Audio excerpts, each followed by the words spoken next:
In a peaceful glade, winter whispered secrets. A husky stood, fur glistening, eyes alert. The storm loomed. Suddenly, the world turned white. The fiercest blizzard struck. Creatures burrowed deep in the cold. Fear gripped the forest. The brave one summoned friends. "We must help," he declared with conviction.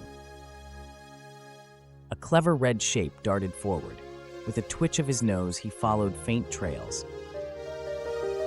With grace, a gentle giant prepared to assist. Muscles tensed, ready to break through the frozen white. They came upon a hidden home. A family of rabbits was trapped, hearts racing in their cozy den.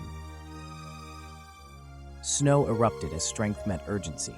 The gentle giant cleared the way, instincts guiding her. High above, a flock of birds trembled. The brave souls climbed, each heartbeat echoing the storm's fury. Hidden beneath thick drifts, the prickly ones lay still. A new challenge arose, hope fluttering away.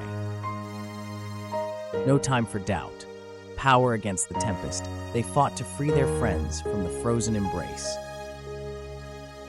Just then, the storm went quiet. Sunlight poured in, and the world sparkled anew, radiant with hope. Together, they stood in awe. Fear melted away, and the forest celebrated their unbreakable bond.